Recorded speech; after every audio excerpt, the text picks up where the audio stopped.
views for the upcoming crew module raise burn. Again, as we've explained, this burn that's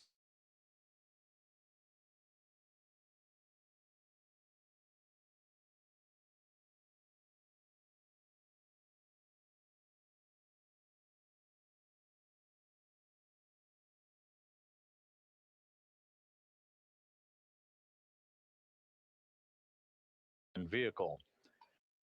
The crew module raise burn will occur about 4 minutes after the service module is separated from the crew module, and we're expecting about a 19-second burn. Integrity, Houston, the toilet is unpowered.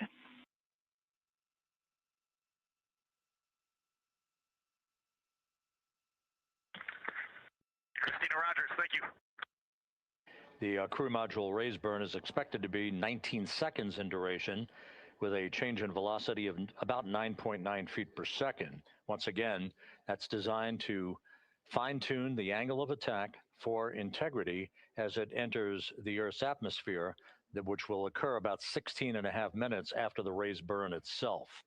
And as you heard, spacecraft communicator Jackie Mahaffey relaying that we have sent commands to turn off the ship's potty, so it is no longer to be used for the remainder of the mission, with splashdown scheduled 3 hours and 19 minutes from now. The 4 crew members on board Integrity, Reed Wiseman, Victor Glover, Christina Cook, and Jeremy Hansen, are in the process of completing the stowage of items in the crew cabin before they move into their entry checklist, basically looking through all of the chronological procedures that lie ahead for the rapid-fire succession of all of the events that will unfold over the course of the next 3 hours.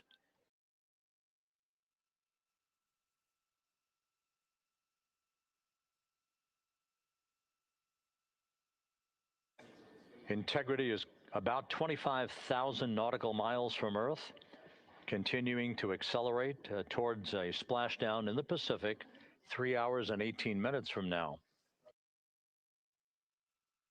All of Integrity's systems are in excellent shape. The crew is great, feeling well, and the weather in the splashdown zone in the Pacific, although a bit cloudy with broken and scattered clouds, is a go forecast with just 10-knot winds and wave heights less than 4 feet.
Views from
Integrity Houston for a post-RTC3 tracking update.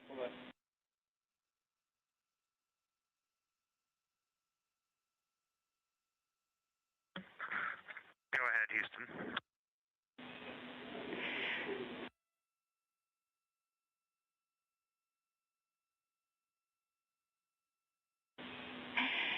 Hey, the post-RTC3 tracking looks great.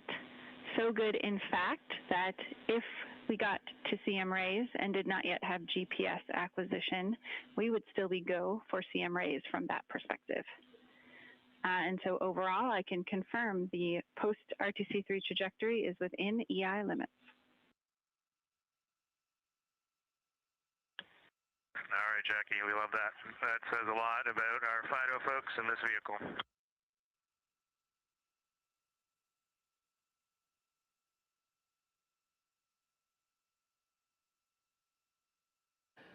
This is Mission Control Houston. A tip of the hat from Canadian Space Agency astronaut Jeremy Hansen to the flight dynamics folks and the guidance, navigation, and control officer. The RTC-3 burn that was conducted just over 2 hours ago, which was basically a final fine-tuning of the trajectory of Integrity to hit the sweet spot in the corridor over the Pacific Ocean for entry interface, was so perfect that we are dead on the center line down the corridor. And the crew module raise burn that is scheduled at 6:37 p.m. Central Time and which will be conducted is only required to lift the aft end of the vehicle ever so slightly by a degree or two to improve the angle of attack of the spacecraft as it enters the atmosphere, mitigating peak heating effects on the heat shield for Integrity. But our trajectory is dead set, right on the money, right down the pike, heading for a splashdown 3 hours and 10 minutes from now at 7:07 p.m. Central Time, 5:07 p.m. Pacific Time.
Houston integrity com check from seat 1.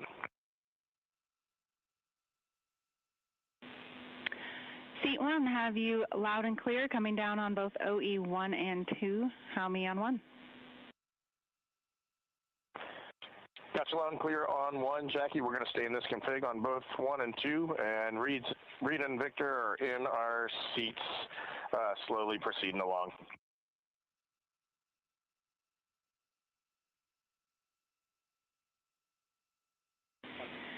Okay, we copy, and just to confirm, that means that you've got the bulk of your suits donned, is that correct?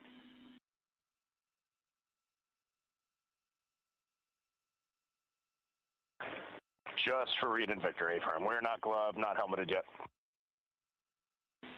Copy all. Thanks.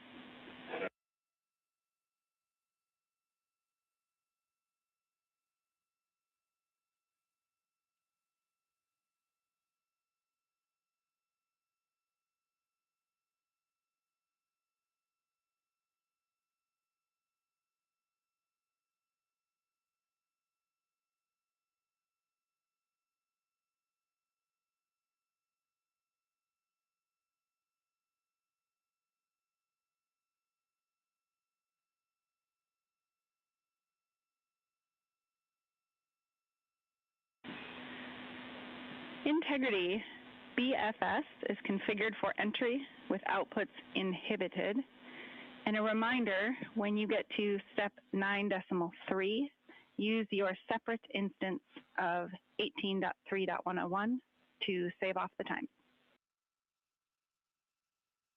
100%, thanks.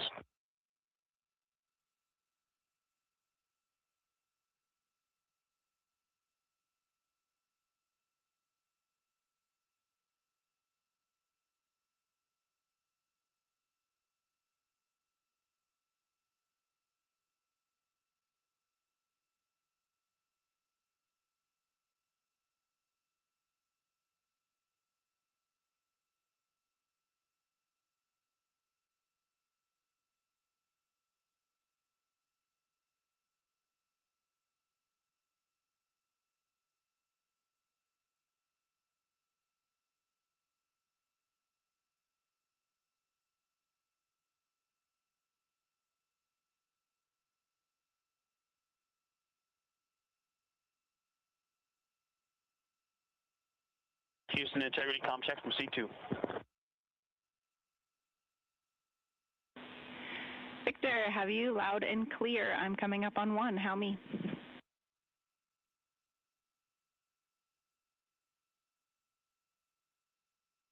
Jackie, I have you loud and clear on 1.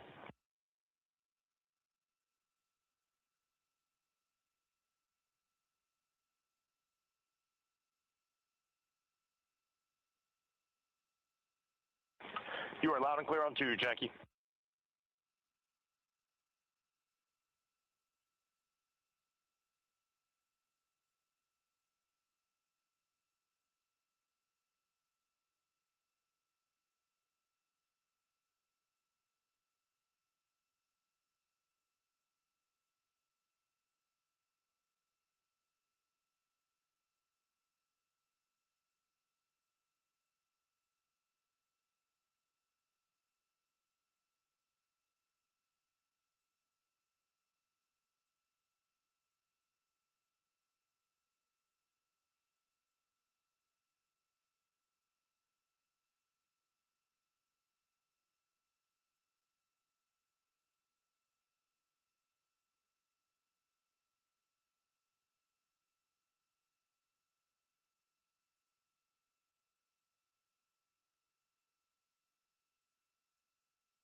Houston integrity steps 12, 13, 14, and 15 are complete. Jeremy, Houston copies. Thank you.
This is Mission Control Houston, 8 days, 22 hours, 55 minutes into the flight of Integrity on the Artemis II mission.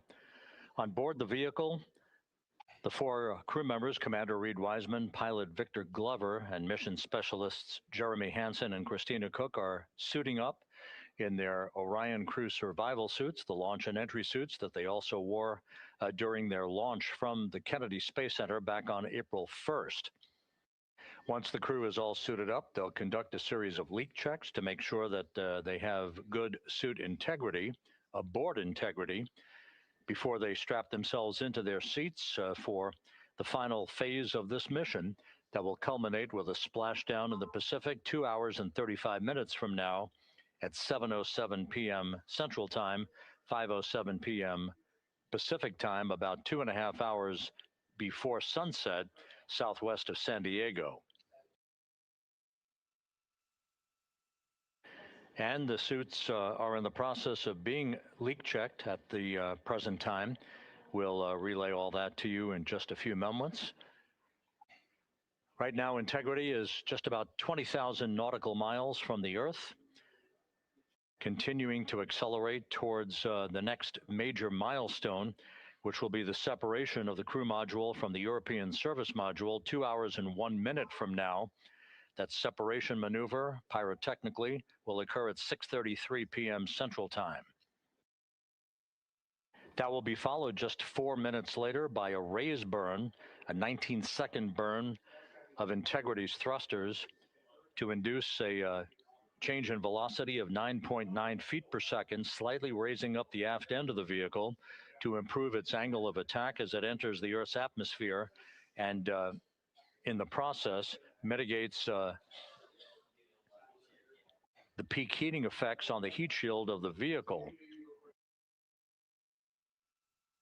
Out in the splashdown zone, out in the Pacific Ocean, the weather is forecast to be go by the Spaceflight Meteorology Group here at the Johnson Space Center. Winds of just about 10 knots and wave heights less than 4 feet, which should be ideal for the recovery forces that are being deployed from the USS John Murtha to recover the crew, extract them, hoist them into 2 Navy helicopters, and fly them back to the deck of the Murtha to be brought into medical bay for post-splashdown medical checks.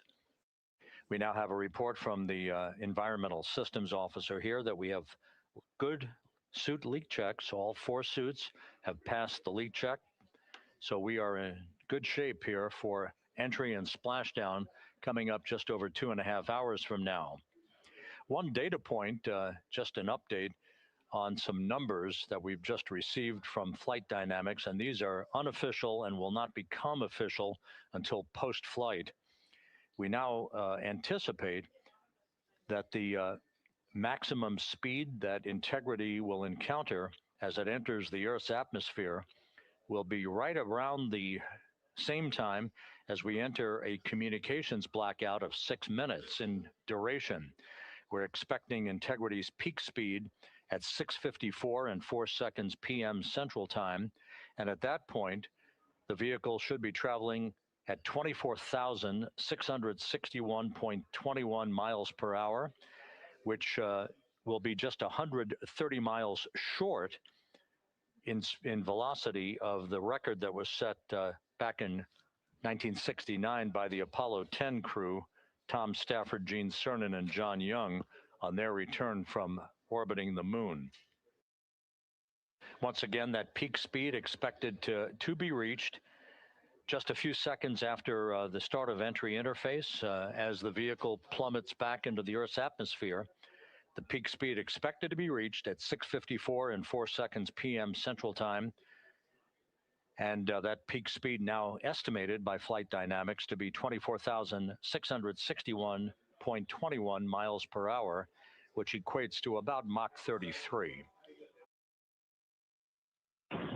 Houston Integrity, seat 1 and 2, leak check complete. Also, we powered up the AGA, and it's giving us a CO2 alarm at 4.4.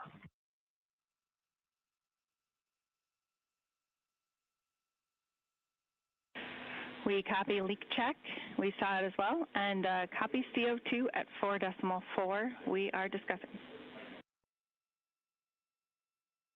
We also on the AGA have a bit A of 16. We've seen that in the past. Should go away.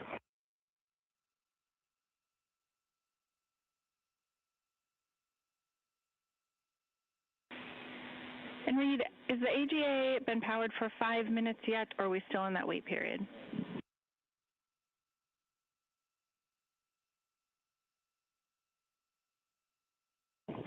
We are in the wait period. We expect that bit will go away. We copy, and that bit can also indicate that we cannot trust the other values, so we'll check back with you after the 5 minutes on the CO2 levels. Hey, firm.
This is Mission Control Houston. Mission elapsed time of 8 days, 23 hours, 2 minutes into the flight of Integrity on the Artemis II mission.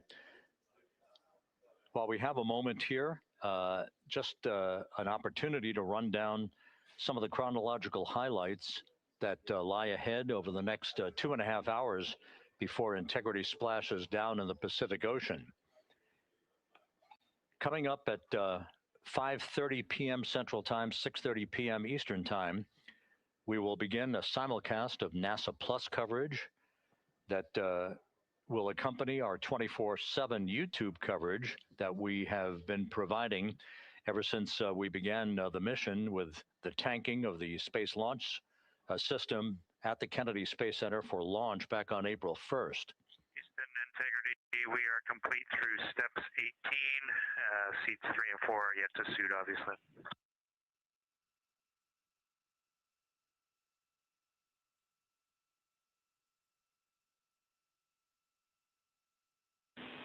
Jeremy, we copy you completed 16 through 18 and confirm for us whether you needed any adjustments of CIAS in step 17.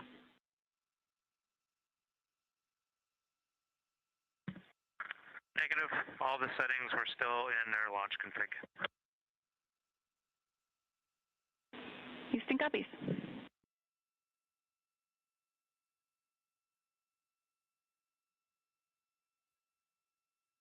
Once again, with the leak checks having been successfully completed on the 4 launch and entry suits for the crew members on board Integrity, once again, we'll begin our NASA Plus coverage as a simulcast to our 24/7 YouTube coverage in less than an hour at 5:30 p.m.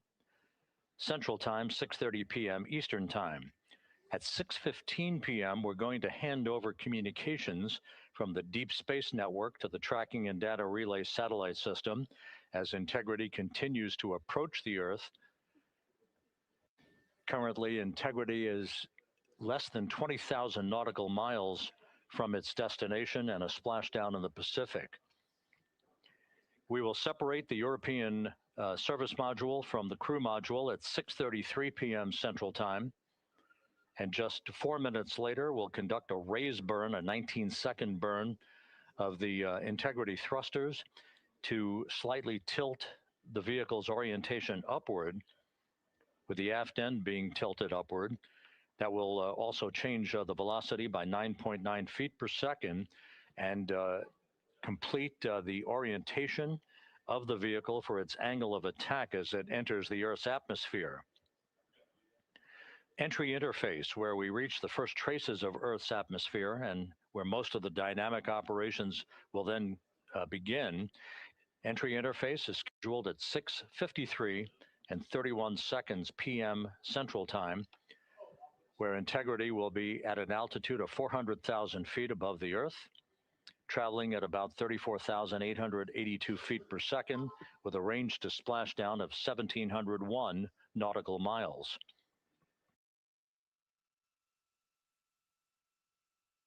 Just 10 seconds, just a few seconds later, about 24 seconds later, we'll enter a 6-minute communications blackout at 6:53 and 55 seconds p.m. That communications blackout will be due to the buildup of plasma around the vehicle, the ionization of the interaction of the velocity of Integrity with the friction of the Earth's atmosphere.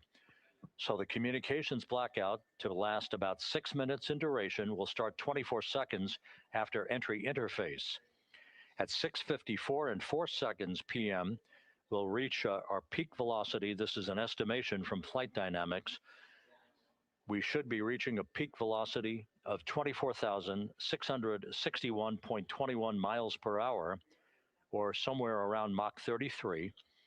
This will fall about 130 miles per hour short of the speed record set by the Apollo 10 command module, the Charlie Brown, during the Apollo 10 mission of Tom Stafford, Gene Cernan, and John Young back in the spring of 1969.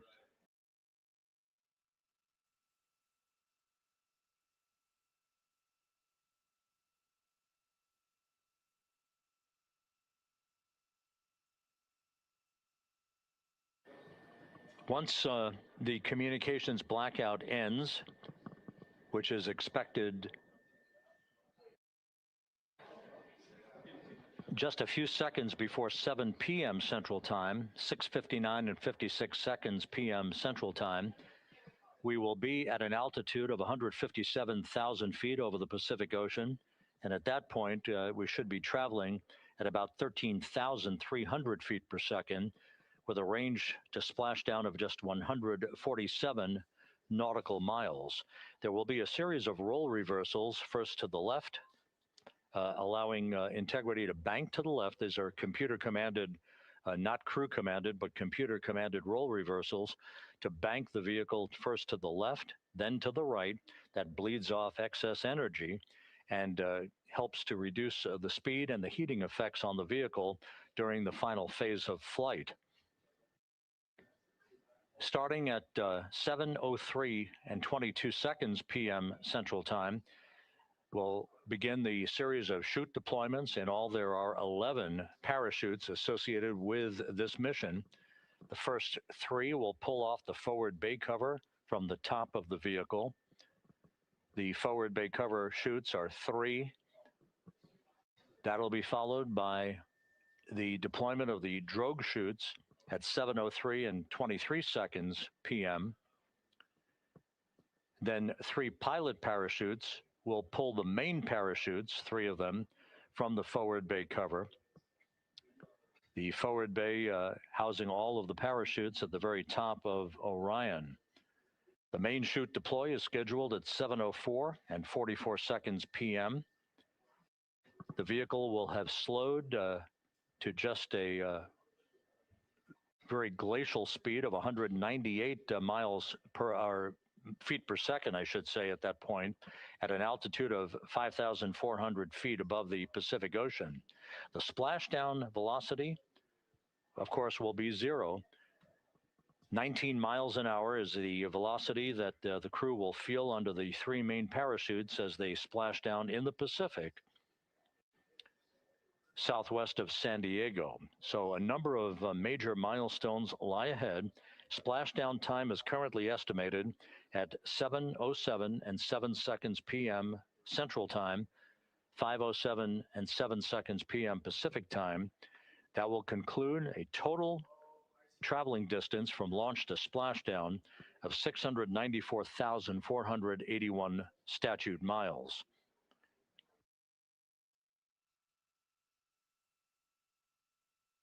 We're just 1 hour and 48 minutes away now from crew module service module separation. The crew has donned their launch and entry suits. They've conducted leak checks. Everything is in order, and the weather is go at the splashdown site. Some of the flying assets that will collect imagery of the descent of Integrity towards splashdown have already been deployed from the deck of the USS John Murtha. The actual recovery team members will be deployed in helicopters and fast boats a bit later on as we approach splashdown, and of course after splashdown itself. Once the vehicle splashes down, we'll be deploying the 5 inflatable airbags at the top of the vehicle with helium. That will ensure that the vehicle is upright throughout the course of the recovery operations.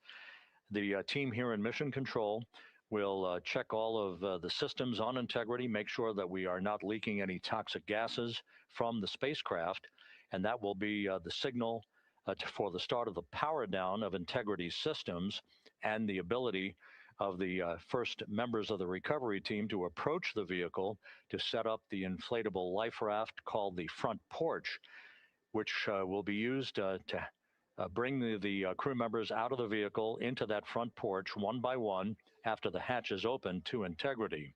We expect the extraction of the crew to be some 45 minutes to an hour after splashdown, which would be about 30 to 45 minutes after the vehicle is powered down.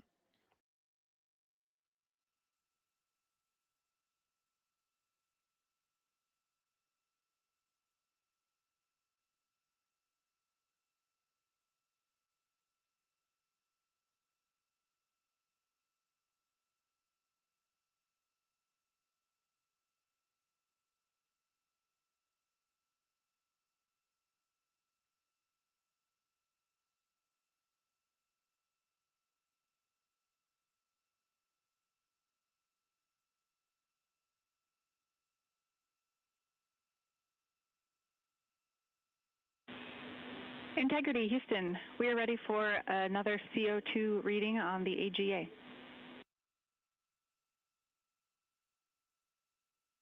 It is 5.1.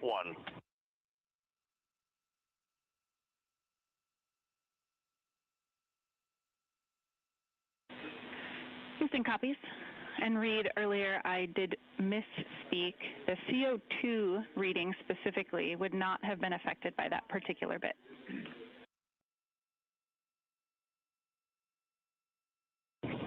Okay, sounds good. We just know we're in an ARS suit, and that's very likely contributing to that.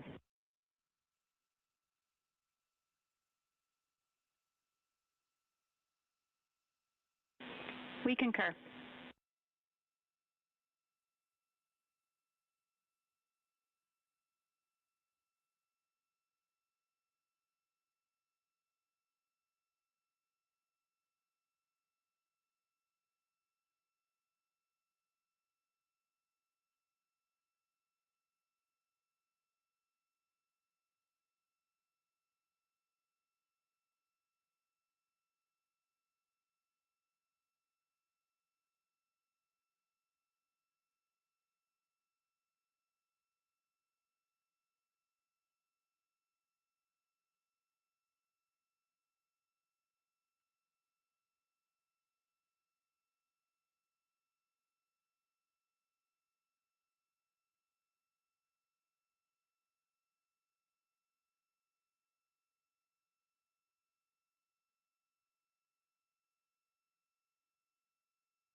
Integrity, Houston, for CO2. Go ahead, Jackie. Hey, Reed, what we'd like to do is open the ARS ISO valve to mix the cabin and suit loop air for the time being. And we would just need a call from you all when Christina and Jeremy are getting in their seats and are a few minutes out from leak checks, and we'll get that back into a good config for you to start the next leak checks.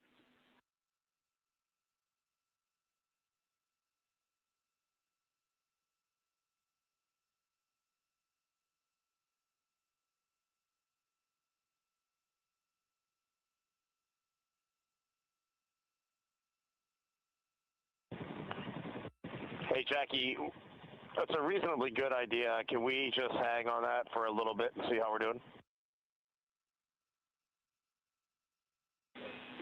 Yep, up to you. We will wait. Let us know if you'd like that cabin air mixing. Is there a CO2 number where you guys would advise on that?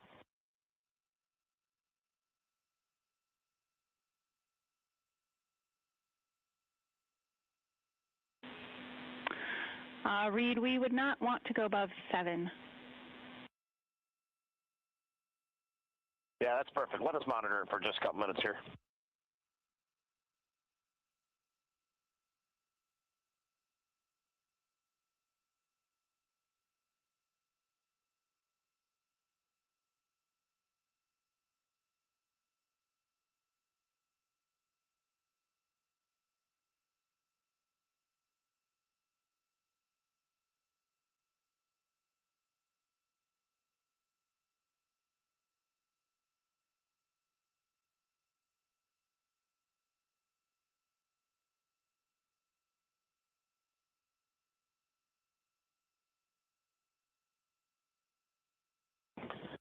Houston, cabin entry config is complete, and Christina and Jeremy are about to start suit on. Excellent on cabin config and copy suit down.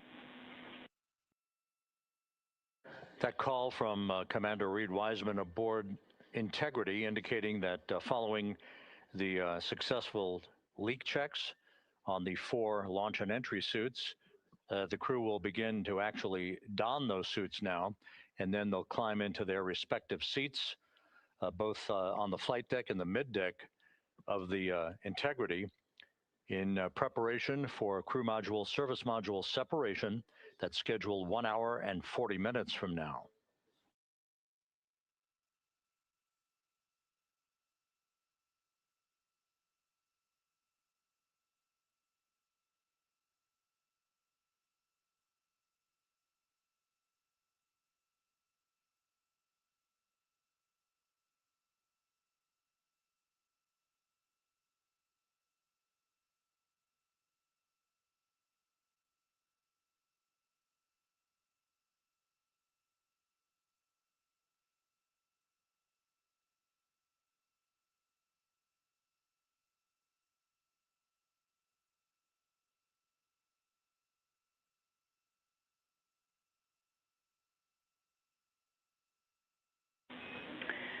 Integrity, Houston, for entry checklist. Your CMSM SEP ATP is set to go. We see that on the PFD, Jackie. And the call from Capcom Jackie Mahaffey here in Mission Control to Reed Wiseman, indicating that the pyros are armed for crew module service module separation coming up 1 hour 38 minutes 52 seconds from now.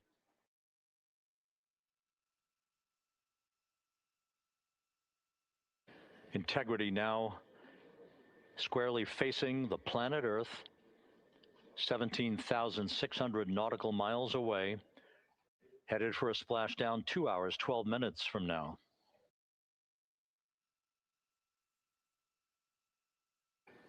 All of the recovery assets, the helicopters, the Navy P-3s, the para-rescued divers, they're all in place, ready to recover this crew following splashdown. And again, the chronology after splashdown will call for the flight control team here in Houston to assess integrity systems, make sure no toxic gases are leaking from the spacecraft.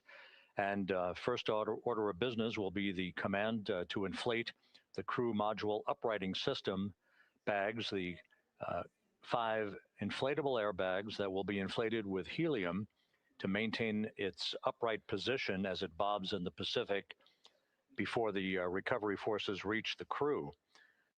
About 15 minutes after splashdown is when we expect the green light to be given to power down integrity systems, at which point the recovery teams will begin to make their way toward the vehicle to set up that inflatable life raft called the front porch, buttressed alongside the spacecraft. That will be the precursor to the opening of the hatch and the extraction of the crew members one by one into that raft, giving them a chance to get their land legs back as they feel the first sensations of Earth's gravity in 9 days and their high-speed return to Earth, with their peak speed reaching some 24,661 miles an hour.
Houston, Christina's got an amazing view of home planet out the side hatch window, and it's lighting up the cabin, and it's just a great blue hue to it. It's beautiful. That is amazing. When you kicked us out of the cabin, we turned on one of the SAW cameras and also had the Earth's reflection on one of the arrays. It was very cool. Oh, man, that is amazing.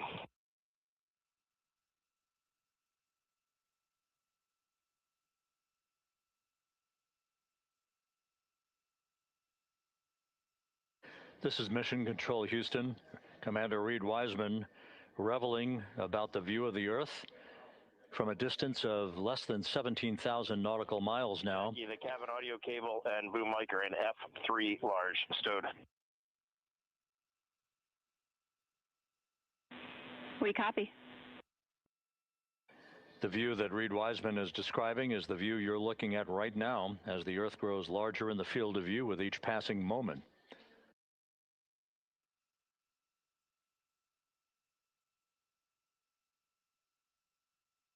We're about 29 minutes away from the start of the NASA Plus coverage, joining our 24/7 YouTube coverage as a simulcast for the remainder of the evening through the time the crew is on the deck of the USS Mertha and in medical bay.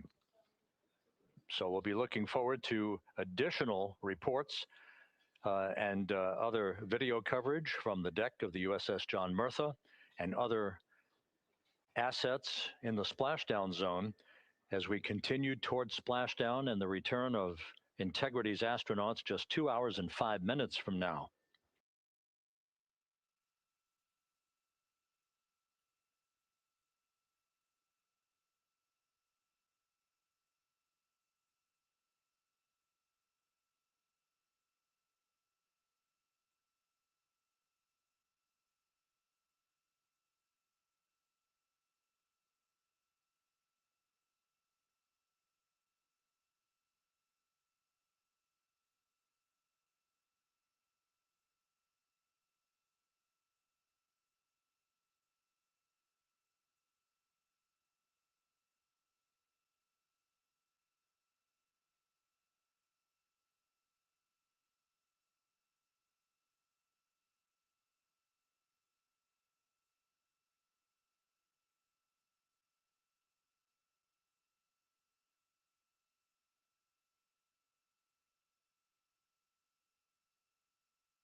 Couple of minor updates, just tweaks by a second or so for some of the key activities that will be coming up.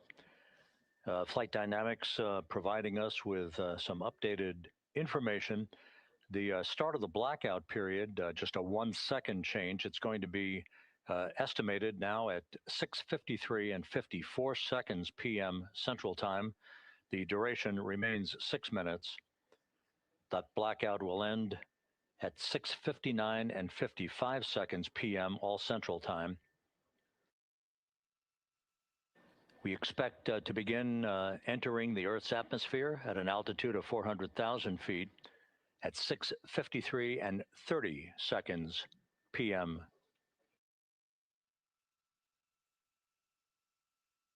And 1 second difference now in our splashdown time, if everything unfolds the way we believe it will. Splashdown now scheduled at 7:07 and 8 seconds p.m. Central Time, 7:07 and 8 seconds p.m. Central Time, 5:07 and 8 seconds p.m. Pacific Time at the splashdown zone off the coast of San Diego.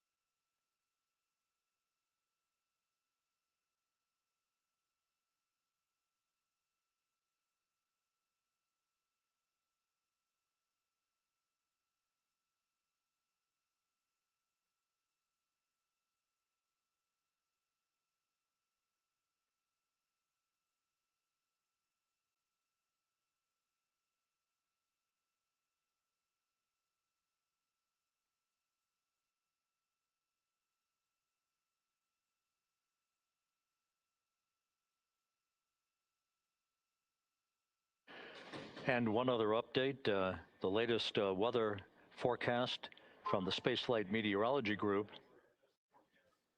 passed on to Flight Director Rick Henfling, calls for the clouds in the splashdown zone to be in the process of dissipating. The winds are somewhat reduced, now just 6 knots. The wave height's still less than 4 feet. All go forecast.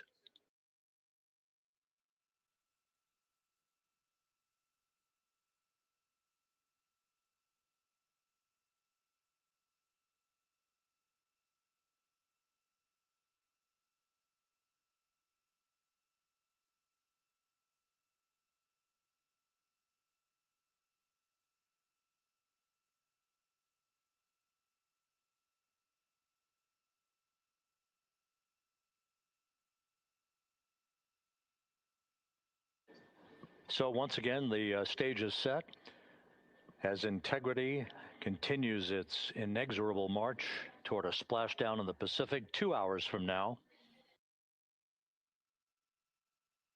16,000 nautical miles away from the Earth. We are just 1 hour and 26 minutes away from crew module, service module separation, followed by a raise burn to tilt the aft end of the vehicle up ever so slightly and improve its angle of attack into the Earth's atmosphere as a mitigating action to reduce heat loads on the heat shield of the vehicle. This is all pre-planned, pre-flight. There's no differentiation between what we had designed this mission to do. We are expecting to reach the first traces of Earth's atmosphere at entry interface and 400,000 feet above the planet 1 hour and 45 minutes from now.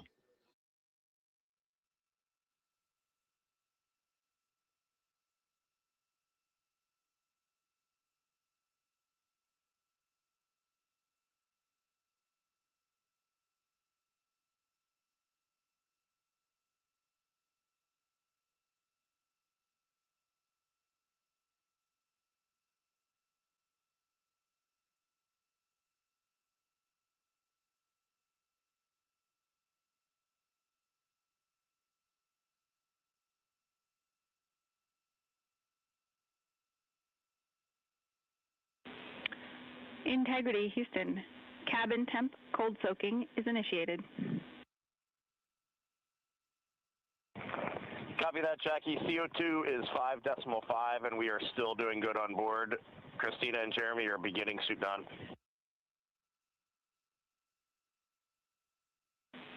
Houston copies all.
Integrity Houston for entry checklist.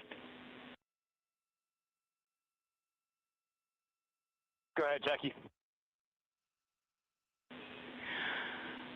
Reed, with this time to EI, we expect you're about to be stepping into steps 9 and 10 in the entry checklist.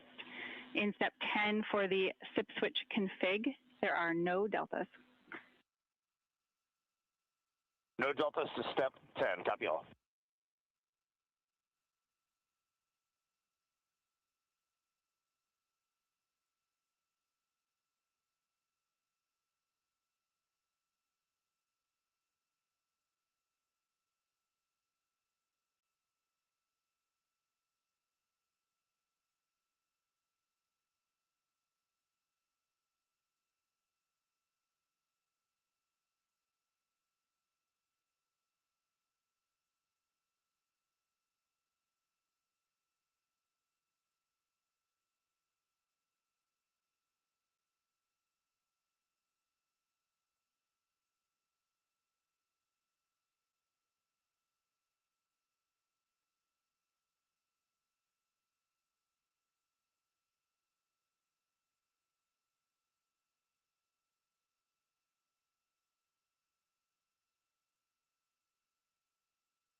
This is Mission Control, Houston.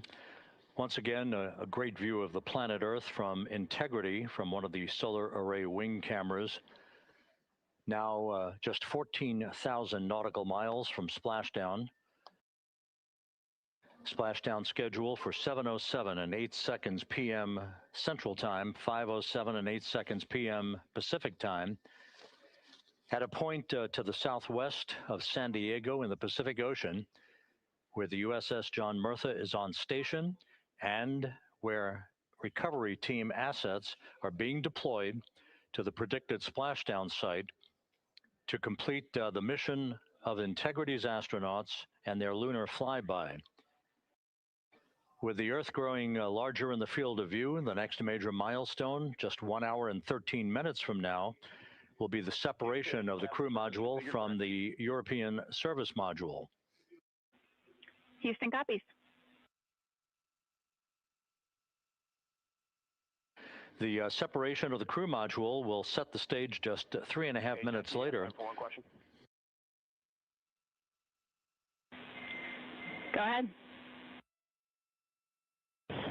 When I was looking at the BFS-SM SEP, it was the exact same time as our predicted SM SEP. Can you just confirm we don't need that to be a touch later?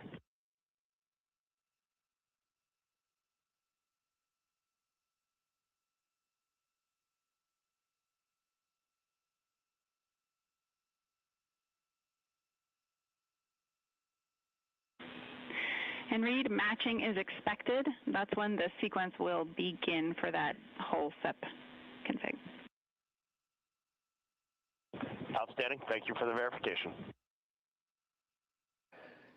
Here in Mission Control in the Artemis Flight Control Room, Capcom Jackie Mahaffey confirming some of the timeline activities with Commander Reed Wiseman aboard the vehicle. The crew has suited up in its launch and entry suits, ready to begin the critical phase of this mission. They're homecoming to a high-speed entry and a parachute-assisted splashdown in the Pacific. Once again, the next major milestone, 1 hour, 11 minutes from now, the separation of the crew module from the European service module as Artemis's astronauts head home to complete this historic flight.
Artemis II mission is a test mission of the Orion space capsule. Artemis II will be the first time we put humans on this rocket. We're going back to the moon because it's the next step in our journey to Mars. We were always going to the moon. Pushing ourselves to explore is just core to who we are. It's a part of being a human. And liftoff. We shall return. Continuing to test out every bit of Orion. Coming back to Earth, 7 miles a second. When humanity sets big goals, we can bring together genius from around the world. You have the best people on planet Earth putting this vehicle together. That's what's up. To innovate for the benefit of humanity and to inspire the world through discovery. And here we go.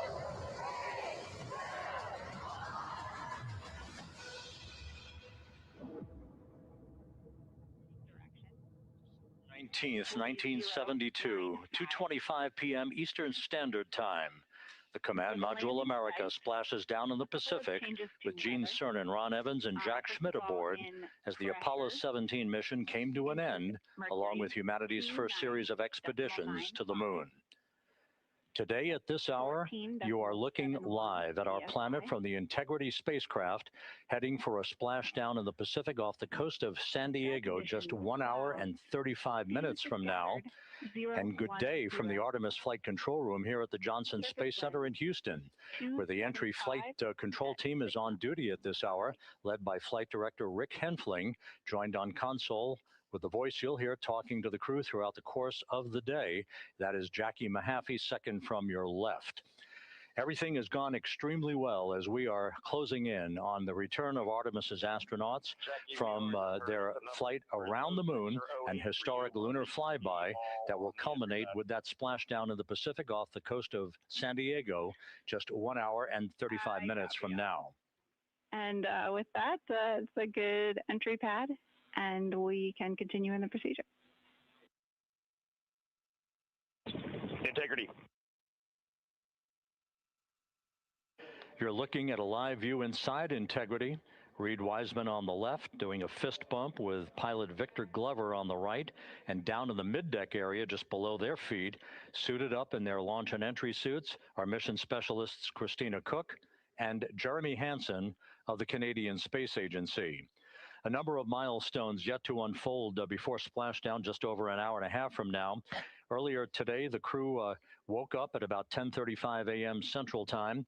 They completed the final major maneuver of the flight, that being the return trajectory correction 3 burn. It was an 8-second burn that fine-tuned its trajectory to enter a corridor over the Pacific Ocean a short time from now.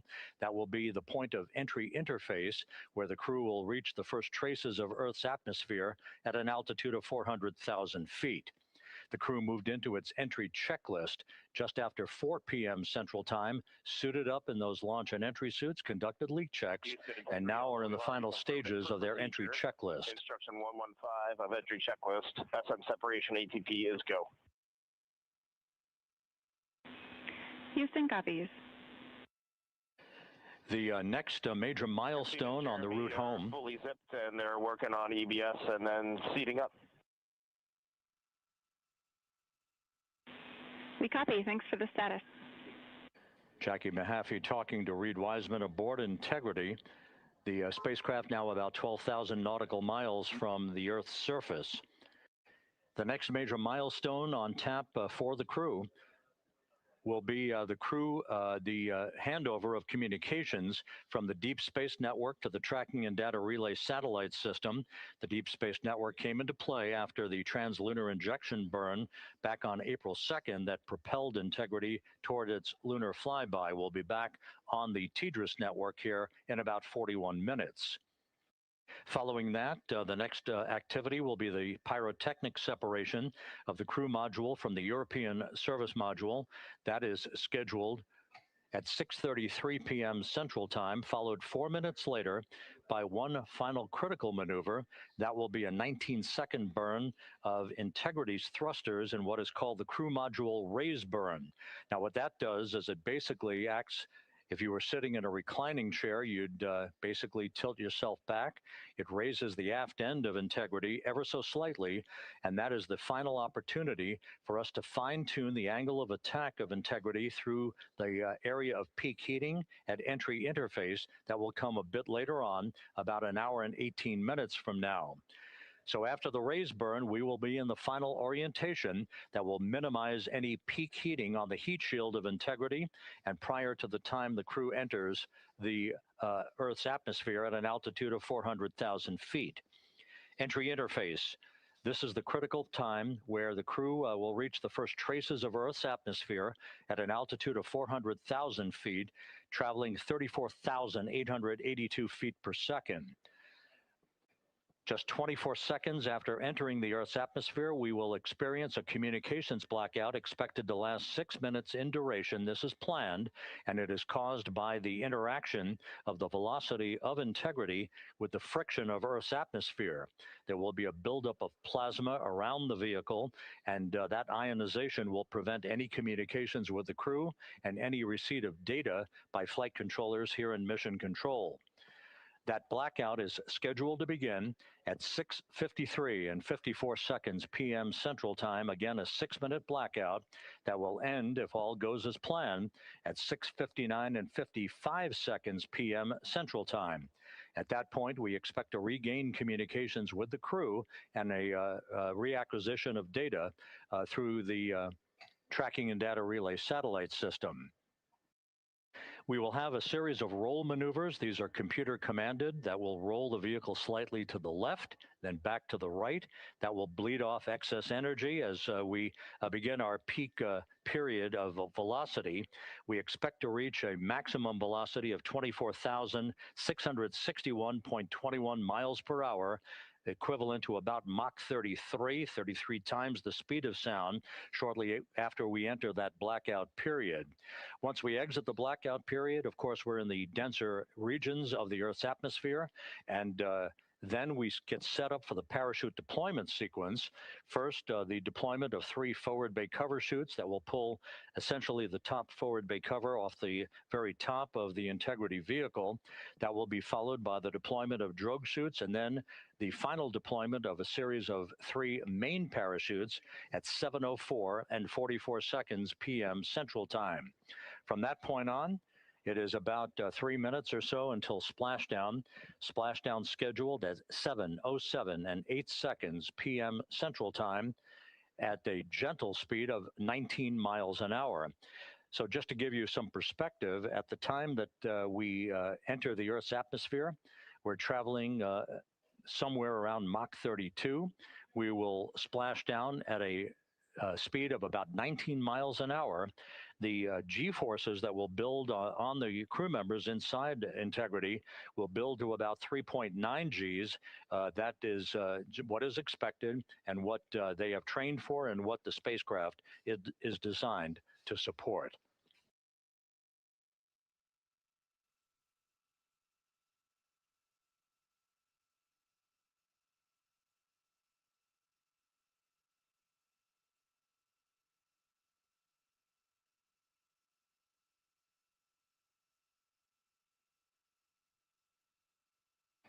The latest weather forecast out in the recovery zone off the coast of San Diego is a GO forecast from our meteorologists here at the Spaceflight Meteorology Group at the Johnson Space Center. And standing by on the deck of the USS John Murtha is my colleague from the Kennedy Space Center, Megan Cruz. Megan?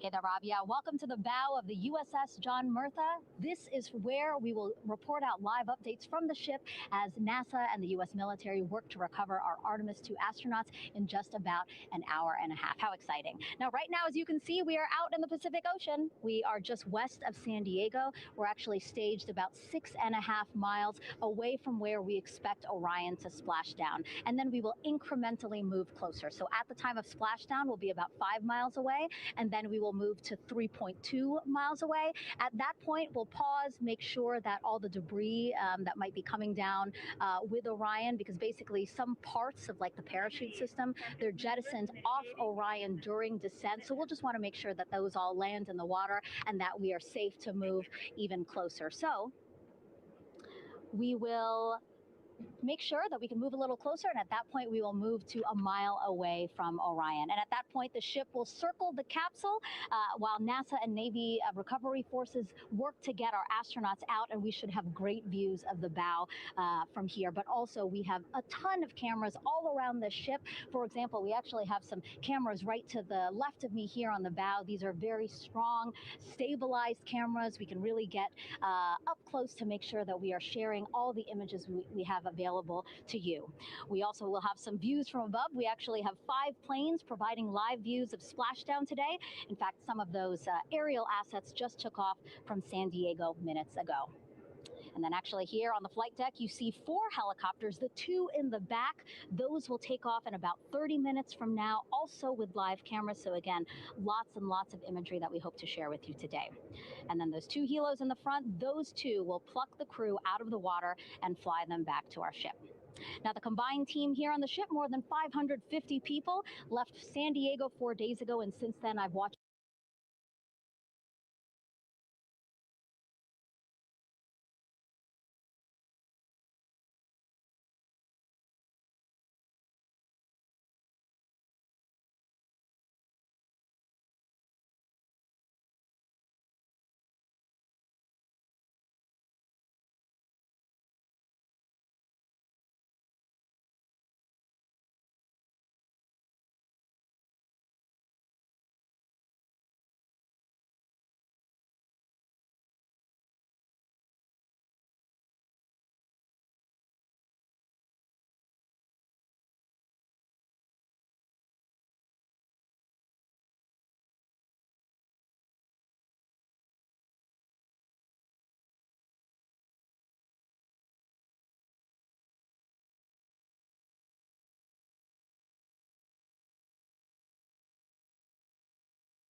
decades off from that.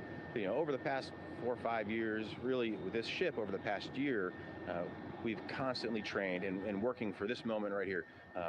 Building up the hype, but to get to this point today, to be able to trust all the training we've done.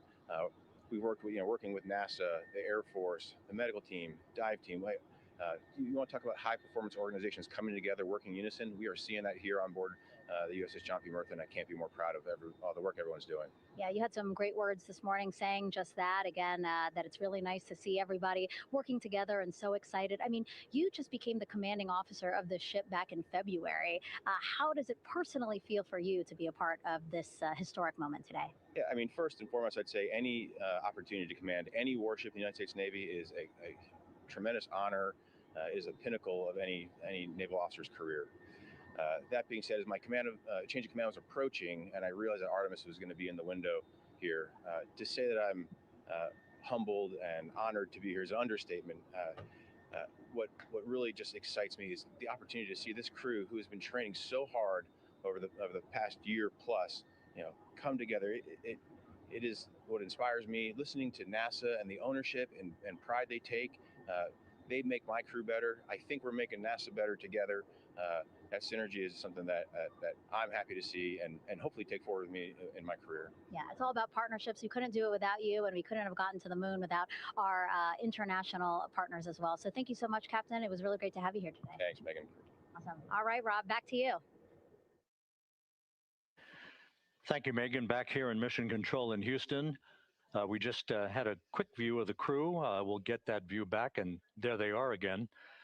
Here in Mission Control, the entry team of flight controllers led by Rick Henfling and Jackie Mahaffey serving as the spacecraft communicator. We have just handed over communications links from the Deep Space Network that we April 2nd. We've just handed back to the Tracking and Data Relay Satellite System as we prepare for the crew module service module separation that will take place just 17 minutes from now. With the Earth looming in front of Integrity as it barrels back for a splashdown of the Pacific just 50 minutes from now, we're just 5,700 nautical miles from splashdown. Just one other quick note about the comparison from the Artemis I entry profile to the Artemis II entry profile and how that is serving as an extra layer of protection for Integrity's heat shield. The Artemis I entry had an entry range of some 3,178 nautical miles, a very long downtrack, and a very longer period of exposure to heat loads than we're experiencing tonight. It also had that skip entry profile that we discussed earlier, dipping into the Earth's atmosphere, then back out, then back in. It was about 20 minutes of exposure. Integrity, Houston, comm check on TDRS. Jackie, we have it loud and clear on TDRS. We have you the same. And there's one of the weather balloons being deployed from the USS John P. Murtha.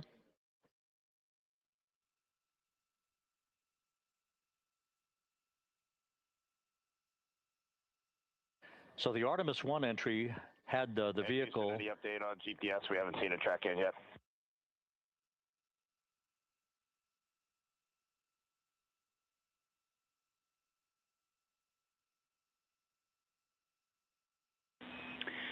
Reed, we are watching. We are starting to get into the window where they may start acquiring, so should be within the next 10 minutes. Okay, sounds good. We're holding at step 17 and getting ready for CM/RCS hot fire.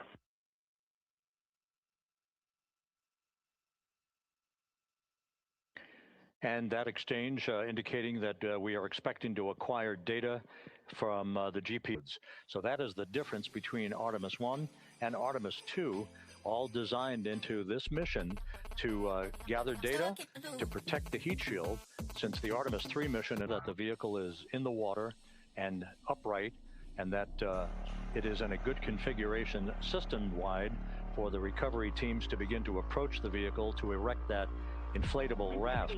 2 minutes to CM/RCS warm-up hot fire. We're ready. That call from spacecraft communicator Jackie Mahaffey indicating that we're 2 minutes away from a quick burst of the reaction control system thrusters. That will be a hot fire test prior to the separation of the crew module from the service module. The European service module has performed flawlessly throughout this flight.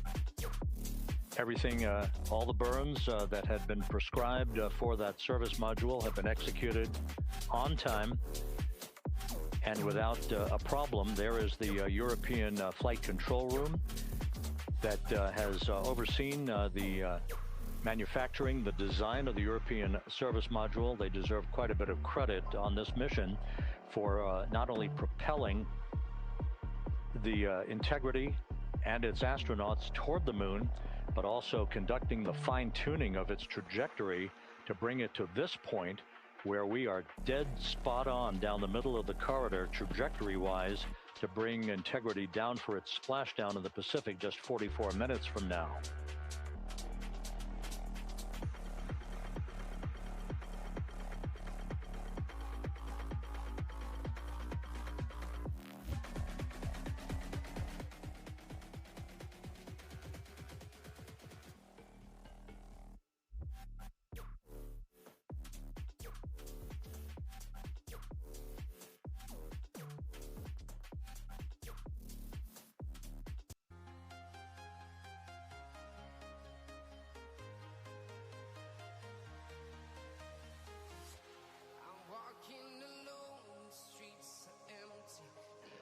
What you're looking at is a computer-generated visualization based on real-time telemetry from Integrity. Currently traveling about 16,000 miles an hour.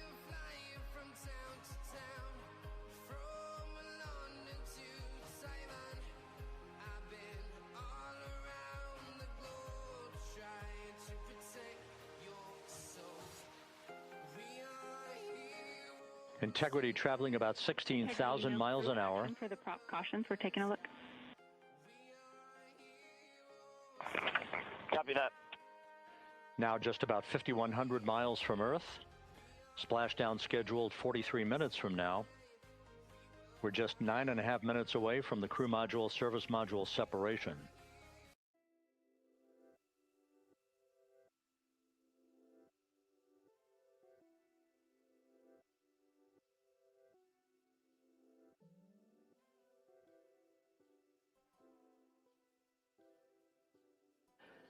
We are confirming.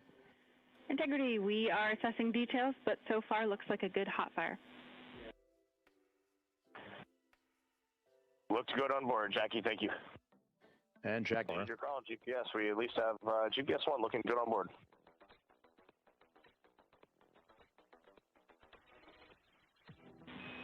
We are confirming.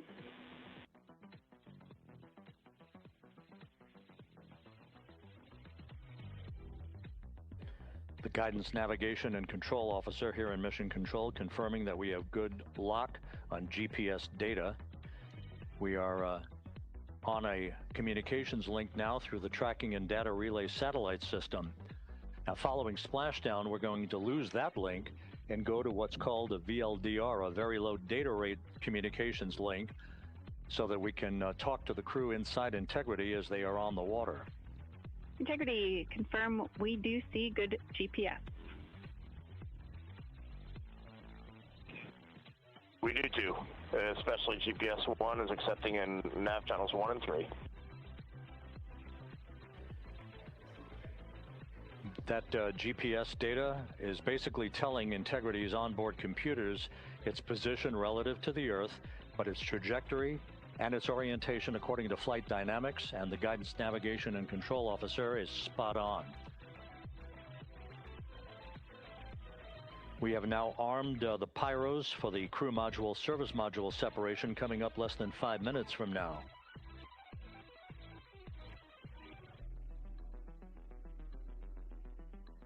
Once again, just 10 seconds after entry interface, we will see Integrity reaching its peak speed of 24,661.21 miles per hour. That will be just seconds before we begin a 6-minute blackout period. Integrity, Houston. Your vehicle is in a good config for CM-SM SEP and go for CM raise. Houston, we see the same on board and copy go for CM raise.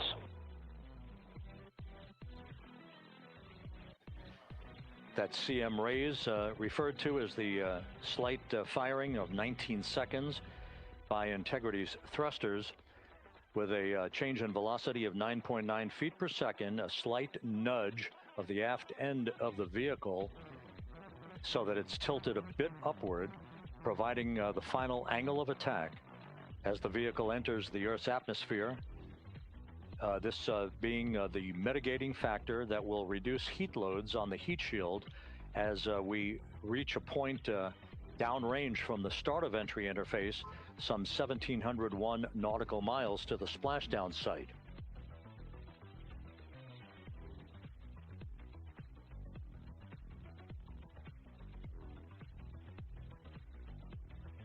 Integrity systems in excellent shape.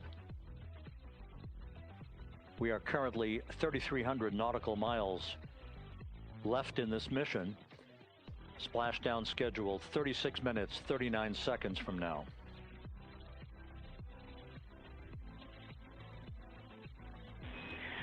Integrity, Houston, for the 2 enabled prop cautions, what happened is while the thrusters were firing, multiple pressure sensors on each of the strings diverged a bit from each other. Those limits look to be set pretty tight. We think it could happen again when the thrusters fire in the future, so we are going to suppress those messages. We concur with suppress, not inhibit. Thank you. That exchange between Jackie Mahaffey, our Capcom for tonight, and Reed Wiseman aboard Integrity, indicating basically to ignore sensor data. All of Integrity systems are in good shape.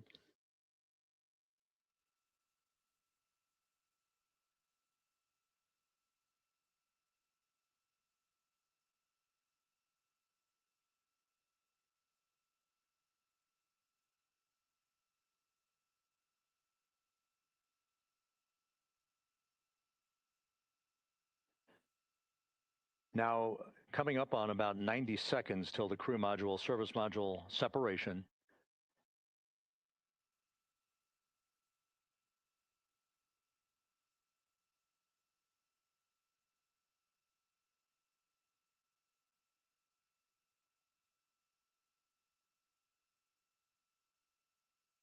All quiet here in Mission Control as we enter the most critical phase of the completion of this flight. All of the preparatory activities leading up to the vehicle entering the Earth's atmosphere just 21 minutes from now.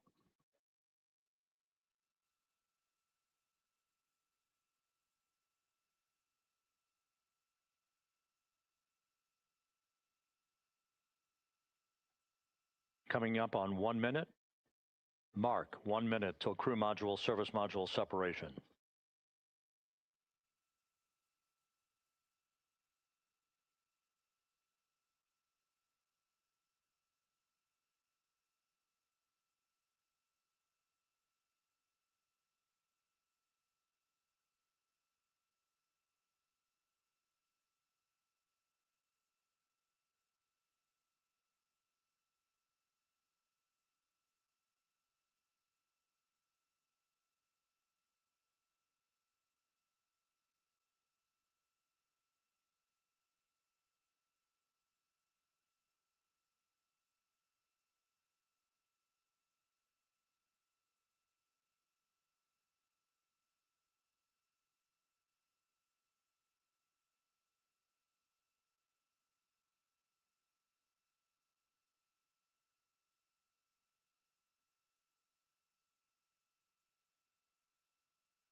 And we have confirmation of crew module, service module separation, and a great view, albeit momentarily. Houston, good step on board. Houston copies and concurs. The European service module now separated from Integrity, a job well done. Integrity, no action for the 4 CDH cautions. Those are SM related, not applicable. Integrity.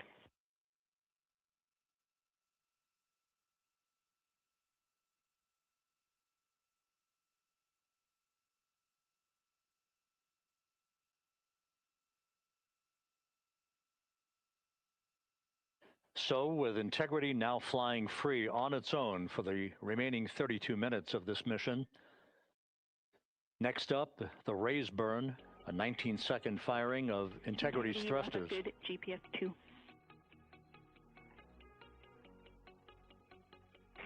Integrity copies, good GPS 2.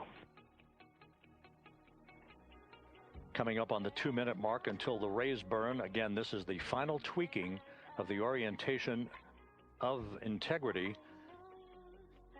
to put it in the right angle, if you will, the angle of attack that it will fly in during its entrance into the Earth's atmosphere. Entry interface now just 18 minutes, 25 seconds away. This is a visualization, but driven by real-time telemetry. This is the maneuvering of Integrity to the raise burn orientation.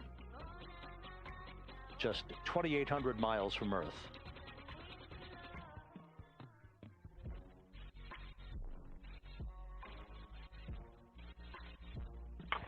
Houston, we got a great view of the European service module out the window with the sun hitting the side and the solar rays and the NASA worm right there. It's a beautiful looking machine. Roger.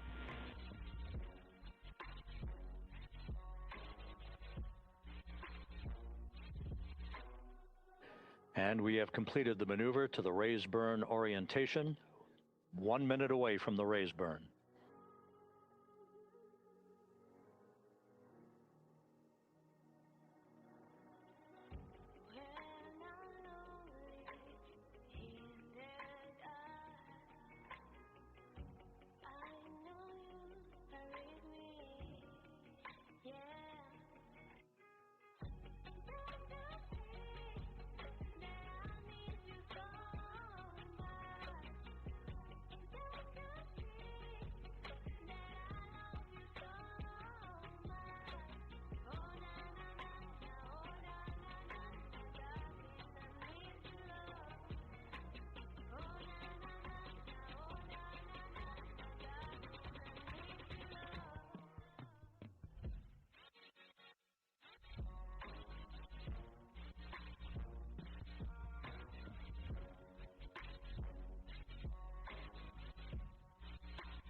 And the crew module raise burn is underway, a 19-second firing of the thrusters, and we have a completion of the burn.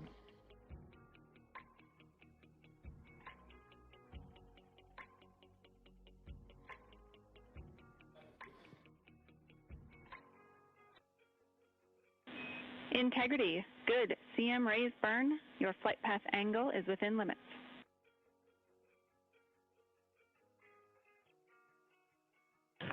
Integrity copies. Looks good on board, Jackie. So the final maneuver is now complete. Our trajectory for a splashdown in the Pacific 29 minutes from now is set and will not be amended any further. And we have the right angle of attack to mitigate any excessive heat loads on the vehicle during entry interface. Integrity Houston, a heads up about comm coverage. When you perform the 180 roll, for the first minute or so in that attitude, we expect about a minute LOS. We copy.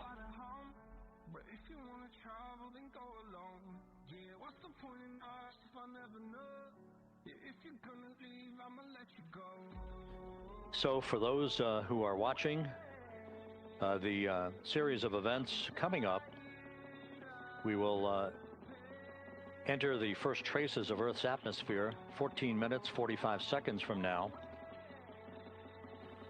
6:53 and 30 seconds is what is pegged for entry interface at an altitude of 400,000 feet, traveling at approximately 34,800 feet per second, range to touchdown or splashdown 1,701 nautical miles. 24 seconds after entry interface, we will enter a 6-minute blackout period in which we will lose communications with the crew. This is expected due to the buildup of plasma around the vehicle. That's an ionization effect due to the collision, if you will, of the velocity of the spacecraft with the friction of the Earth's atmosphere. That 6-minute blackout is expected to begin at 6:53 and 54 seconds p.m. Central Time. During that period of time, we will reach our peak speed of 24,661 miles per hour. That comes just short, based on unofficial data from the flight dynamics officer right now, will come just short of the velocity record set by Apollo 10 of 24,791 miles per hour in 1969. We expect peak heating on the vehicle at 6:54 and 52 seconds p.m. Central Time, a minute and 22 seconds into entry interface. At that point, we will be just 204,000 feet above the Earth, traveling at 33,000 feet per second. The blackout period is expected to last 6 minutes. We expect that blackout period to end at 6:59 and 55 seconds p.m. Central Time. From the end of the blackout period until splashdown, it is just 7 minutes, at which point we'll start deploying the series of parachutes to slow integrity down to an ultimate splashdown velocity of just 19 miles an hour. We see the same, waiting for the 180 rolls.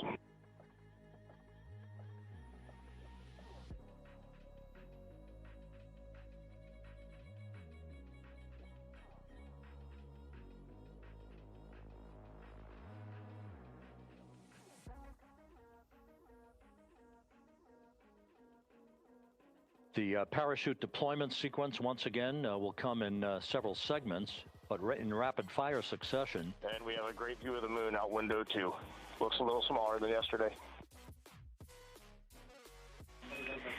Guess we'll have to go back.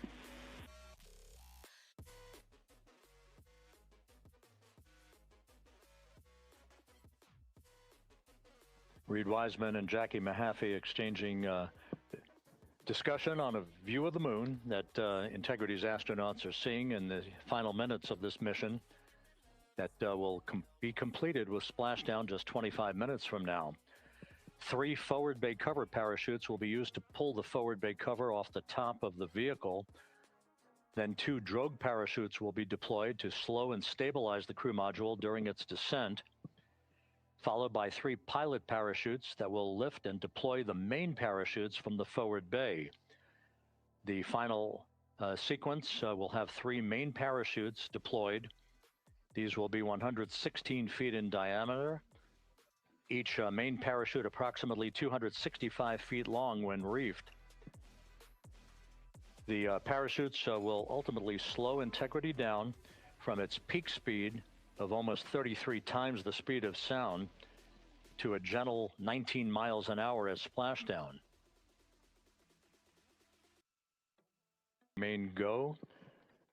Just a few clouds, some scattered clouds, winds at 10 knots, wave heights just about 4 feet. A gentle day in the Pacific for the homecoming of Integrity's astronauts.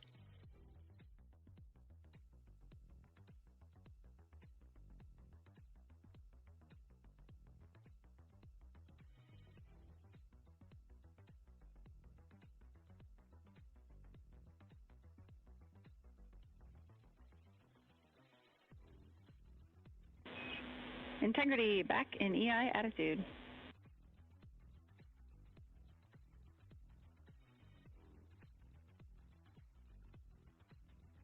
We see the same on board, Jackie.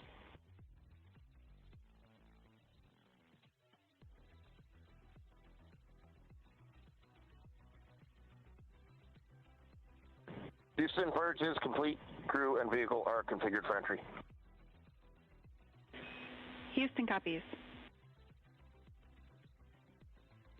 And we're in step 37, transferring nav state to BFS.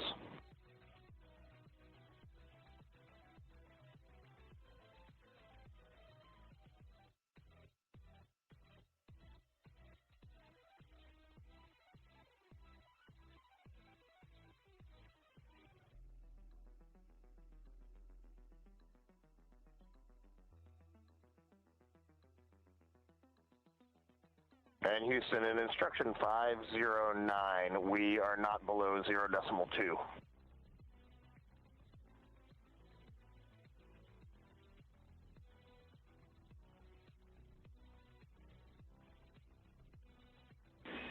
Integrity, no action required.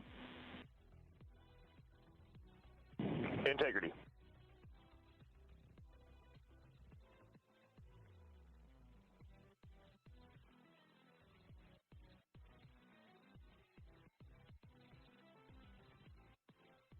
Now 6 minutes away from entry interface.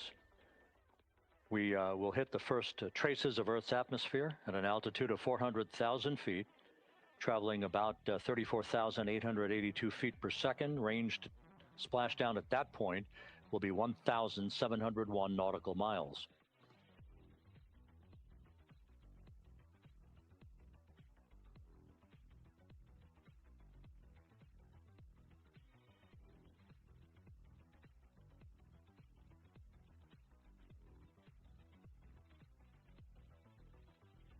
And once again, just a reminder, some 24 seconds after entry interface, we do expect to lose communications with the vehicle and the crew during a 6-minute blackout period when a plasma shield will build up around the spacecraft due to the ionization, due to heating effects.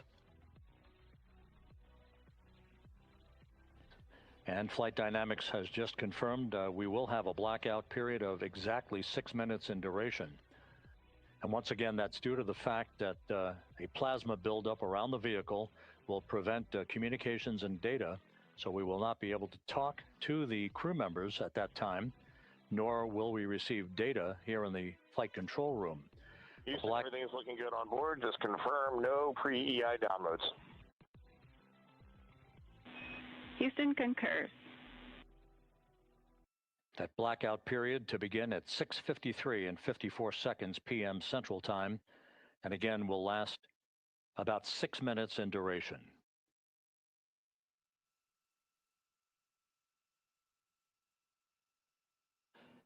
We're 4 minutes away from entry interface.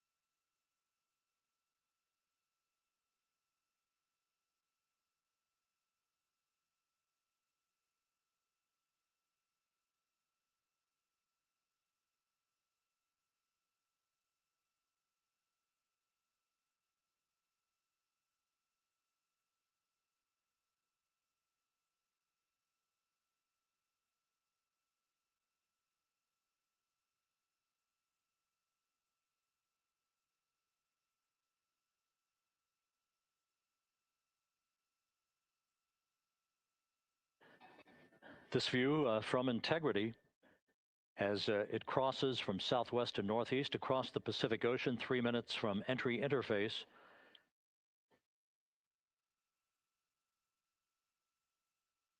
"16.5 minutes till splashdown."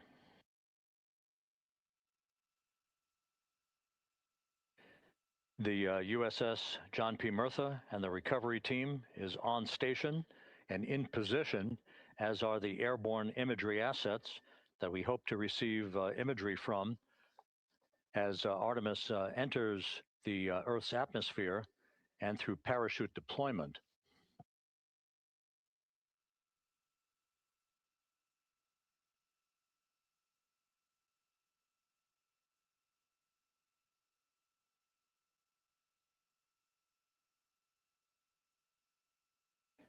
All of Integrity's systems are in great shape. The crew is ready to complete its mission just 15.5 minutes from now. All of the activities today have gone off in perfect fashion. No issues with the vehicle, no issues with the crew. And the weather at the splashdown site is go.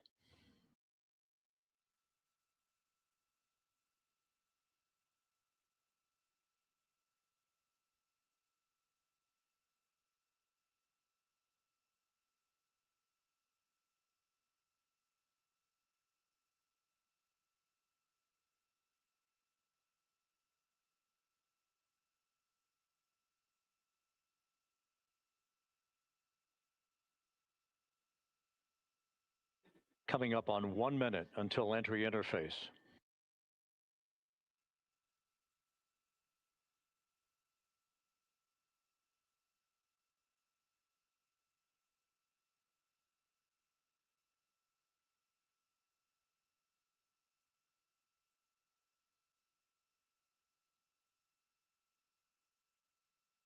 Mark 1 minute until entry interface. 1 minute, 20 seconds until the expected start of our 6-minute blackout. Integrity, 1 minute to a 6-minute blackout. Integrity.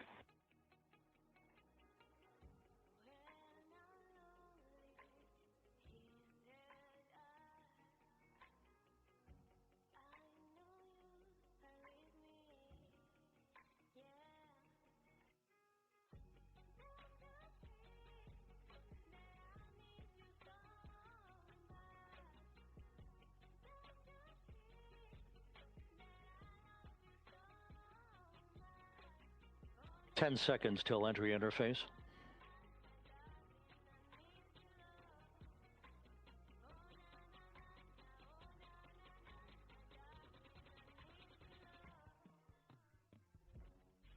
And we have crossed the threshold, now entering the Earth's atmosphere.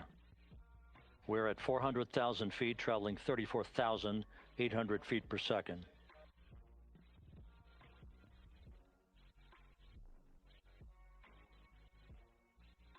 Time to splash down, 13 minutes, 10 seconds.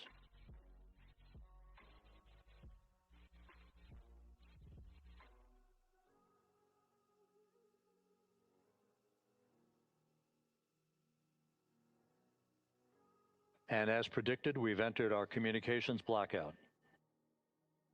This will be a 6-minute blackout period. No voice, no data from the crew.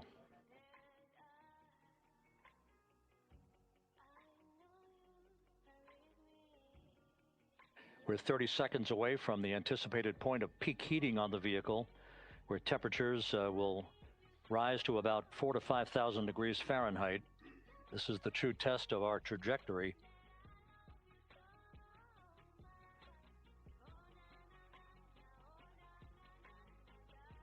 And from the G5 aircraft in the vicinity of the splashdown zone, this view of integrity. So that pinpoint of light shows the vehicle as it enters the period of peak heating in the Earth's atmosphere, the first tug of gravity being felt by Integrity's astronauts since their launch back on April 1st.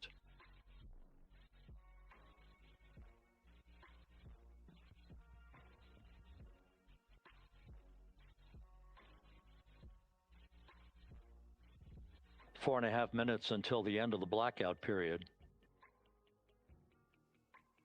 Time to splash down, 11 minutes, 33 seconds.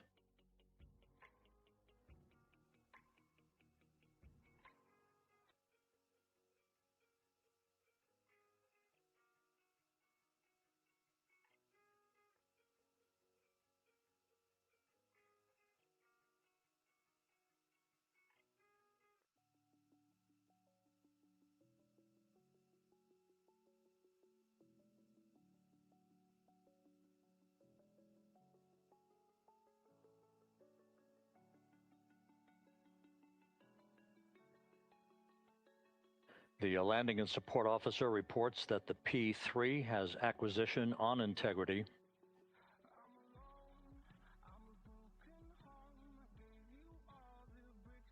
Three and a half minutes left in this blackout period. This is a visualization of the plasma buildup around the spacecraft and the repelling of that heat on Integrity's heat shield.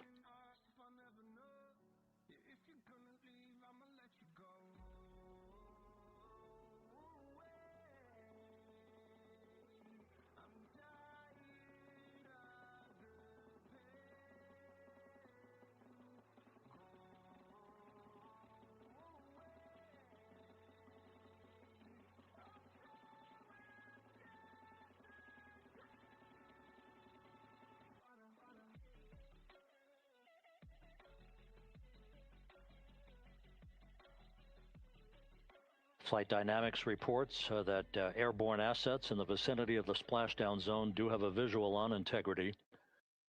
Still 2 minutes and 40 seconds left in our blackout period.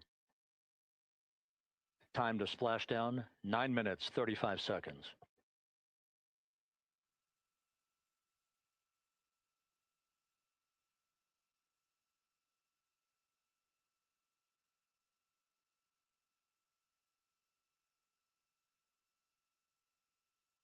Multiple airborne assets as part of the recovery team all have visuals on Integrity.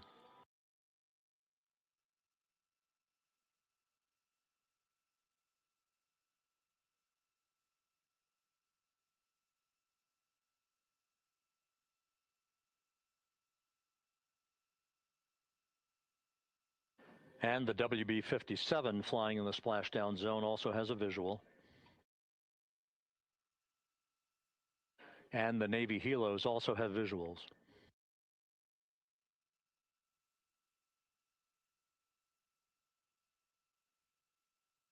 We're still in the blackout period. Still do not have communications from the crew.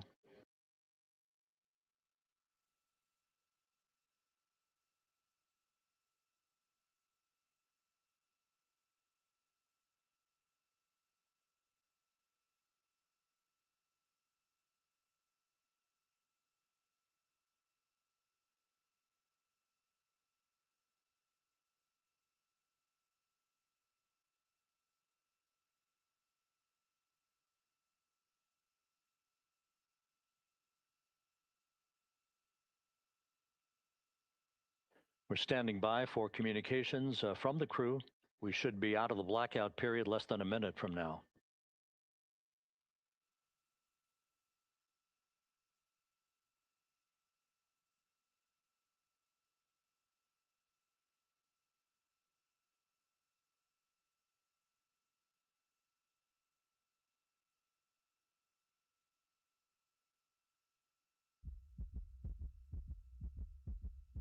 We are now processing data from Integrity.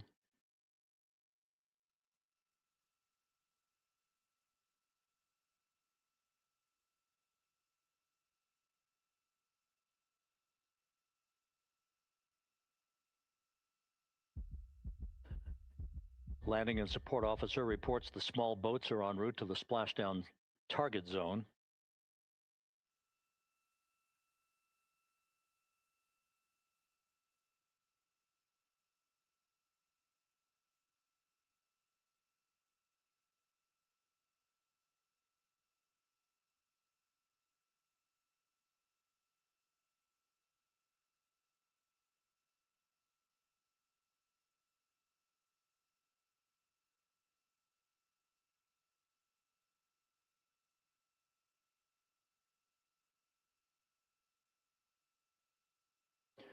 Passing through 150,000 feet, our trajectory is perfect. We're getting intermittent views of Integrity. Still waiting to establish voice communication.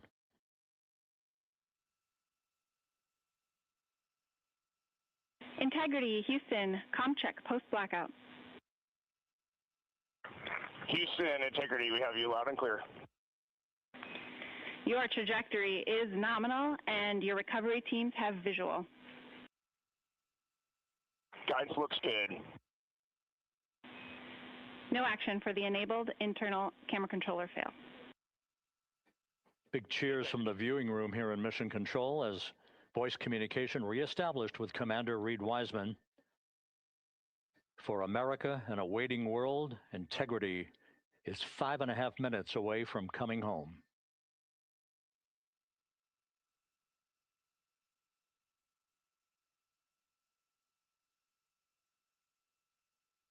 Passing 100,000 feet now. Range to splashdown 19 nautical miles.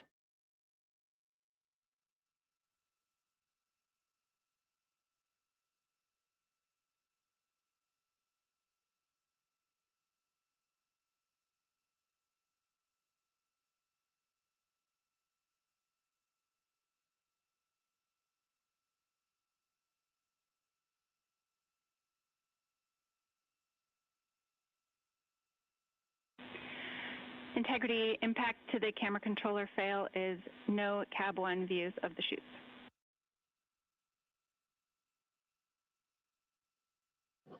Integrity.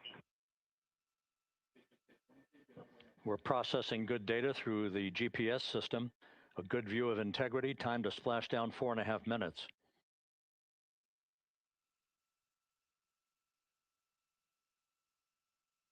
And a view of Integrity from the WB-57.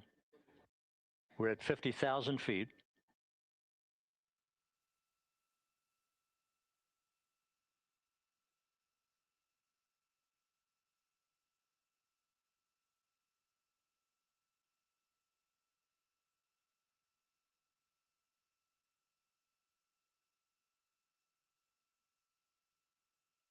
The pyros are armed for forward bay covered jettison.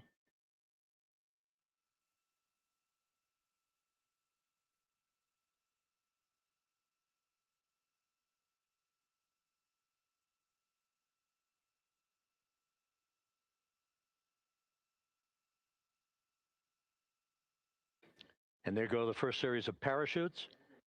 And we're on drogues. And Houston, we're visual 2 drogues out the window. 2 good drogue chutes. Next up. We copy, we see them. Next up, the deployment of pilot parachutes that will pull the main chutes out. Time to splashdown 3 minutes and 10 seconds.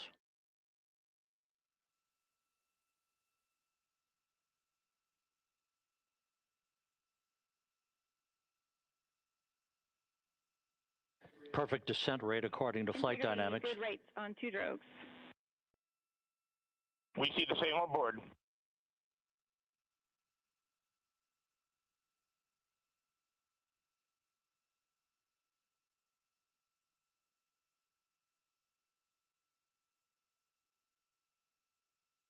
Passing through 10,000 feet, still on drogues.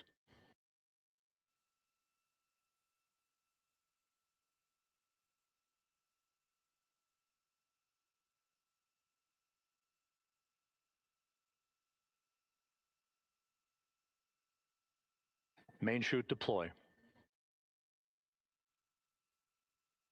We're at 5,000 feet.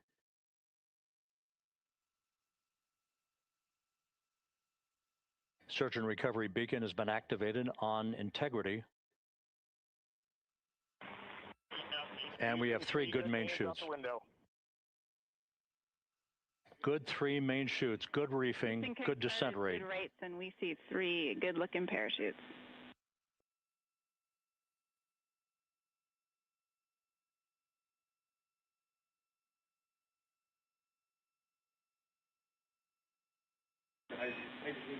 Integrity, cabin pressure indicates no need for hydrazine checks. Integrity copies. This is a perfect descent for Integrity. Its crew sounding hale and hearty on board. Time to splashdown 1 minute, 15 seconds.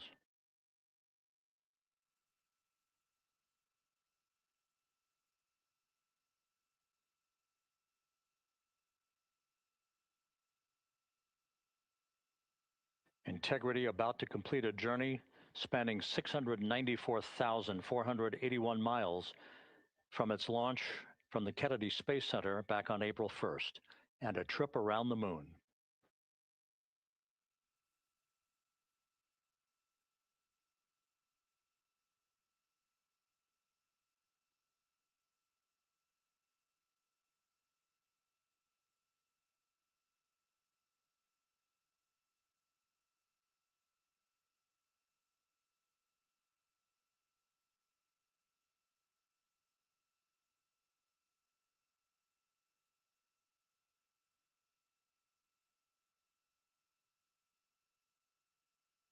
passing through 1,000 feet.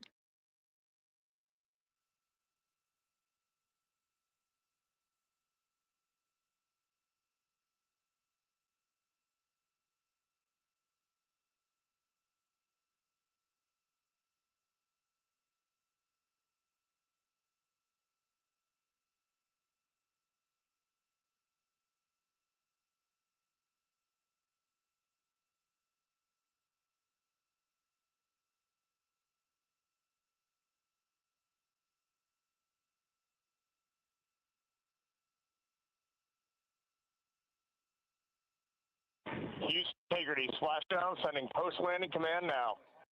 Splashdown confirmed. Copy splashdown, waiting on VLDR. Splashdown confirmed at 7:07 p.m. Central Time, 5:07 p.m. Pacific Time. From the pages of Jules Verne to a modern-day mission to the moon, a new chapter of the exploration of our celestial neighbor is complete. Integrity's astronauts back on Earth.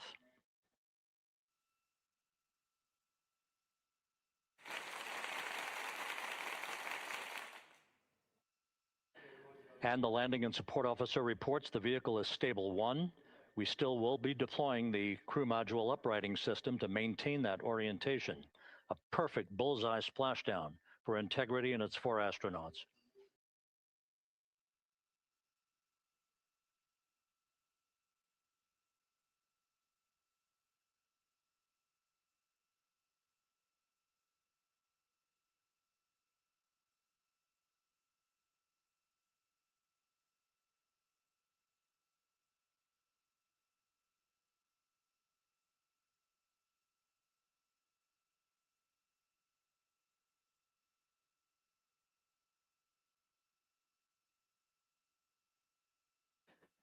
The unofficial splashdown time, 7:07 and 47 seconds p.m. Central Time. We'll get that refined for you. That would put the end of the mission at a mission elapsed time of 9 days, 1 hour, 31 minutes, 35 seconds.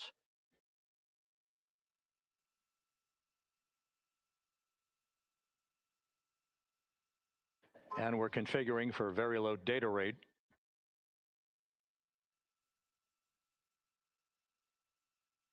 Once again, splashdown occurring in the Pacific, southwest of San Diego at 7:07 and 47 seconds p.m. Integrity Houston, comm check on VLDR.